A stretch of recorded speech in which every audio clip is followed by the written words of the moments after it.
The marketplace was buzzing that chilly afternoon, vendors calling out their prices, children tugging at their mothers' hands, and the smell of roasted chestnuts drifting through the air.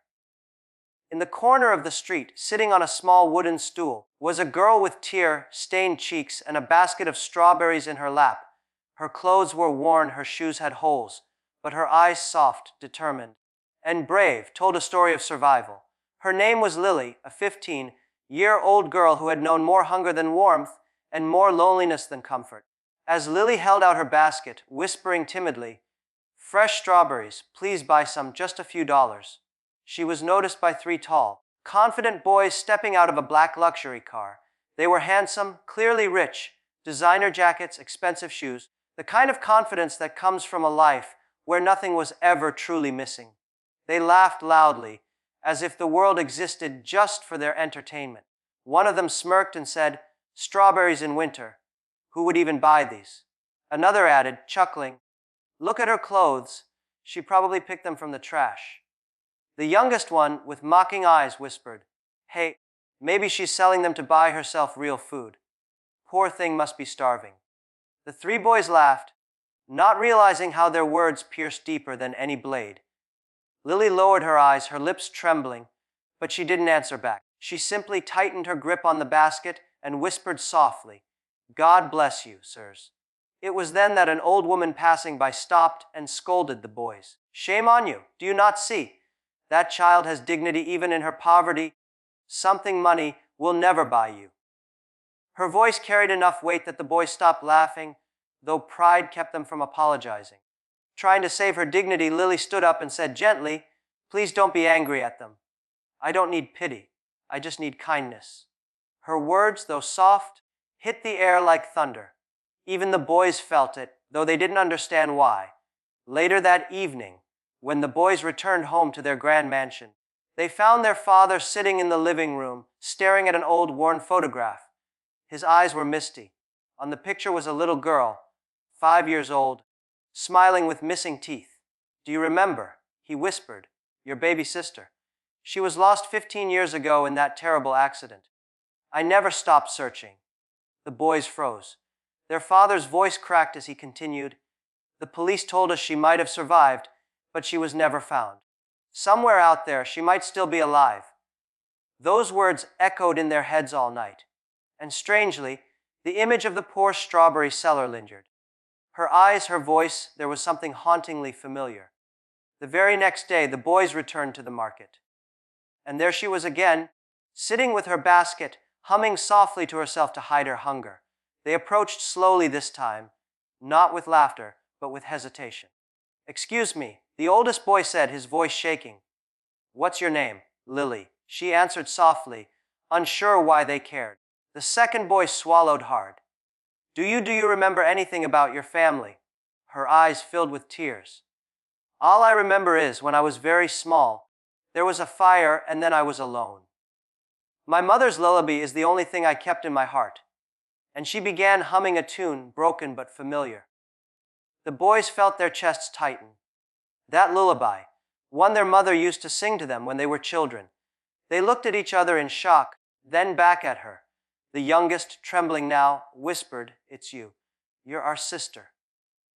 The strawberries fell from Lily's hands as she stared at them, her heart pounding.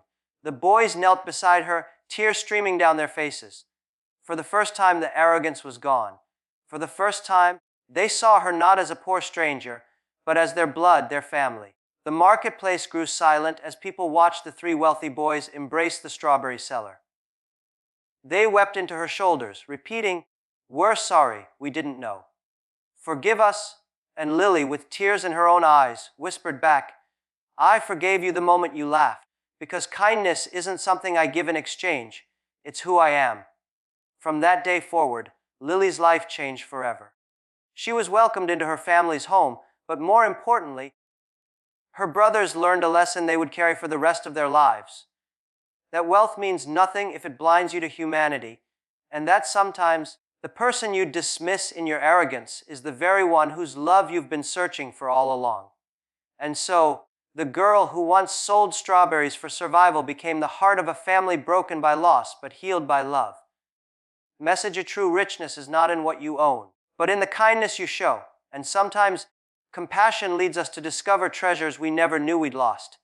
The marketplace was alive that afternoon, shouts of vendors, clinking of coins, footsteps rushing by. And yet, in the middle of all that noise, there was silence in one small corner. A silence where pain lived.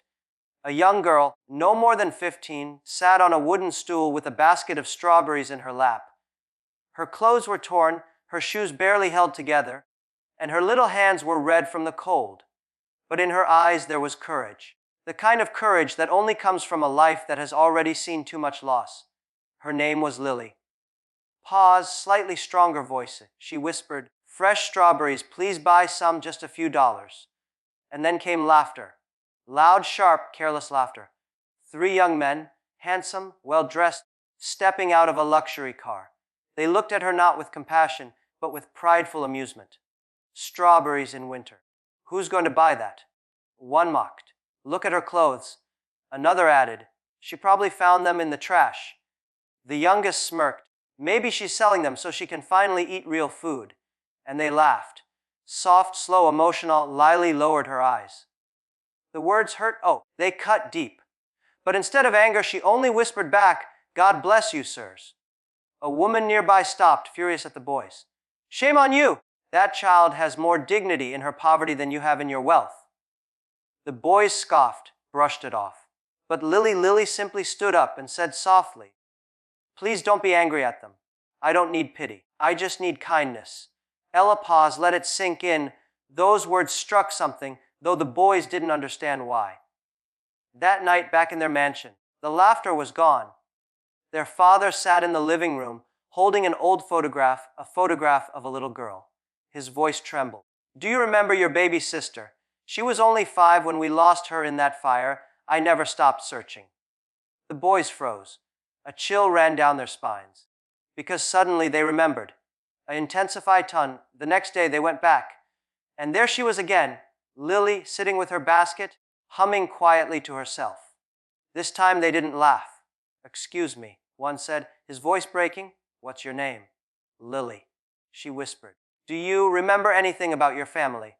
Another asked. Her eyes filled. "I remember a fire. I remember screaming. And I remember my mother's lullaby." And then she began to hum. A slight pause, softer delivery. The boys' faces turned pale. That melody, it was the same lullaby their mother sang to them when they were children. They looked at each other in disbelief. And then, almost in unison, they whispered, "You're our sister." The basket of strawberries slipped from Lily's hands. Tears poured down her face. And in that crowded marketplace, 3 wealthy young men fell to their knees and held their long-lost sister. Pause for emotional weight. People stopped. Strangers wept. The same boys who once mocked her were now clinging to her, whispering, "We're sorry. Forgive us. We didn't know." And Lily, with a trembling smile, whispered back, "I forgave you the moment you laughed. Because kindness isn't something I give in exchange. It's who I am." Closing tone, warm, uplifting from that day on. Lily was no longer the poor strawberry seller. She became the heart of a family that had once been broken. And her brothers learned a truth that changed them forever. Wealth isn't in what you own, but in the love and compassion you give.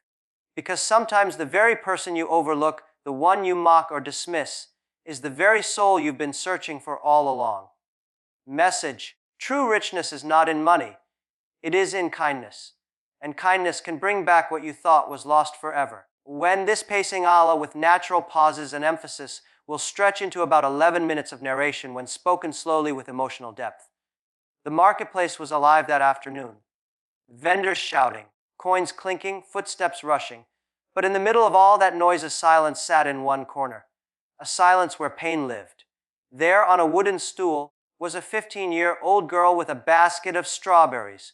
Her name was Lily. She had known hunger more than comfort, loneliness more than love, yet her eyes carried courage. Higher 103 found ordered, the mockery's a stronger, sharp tone when boys enter.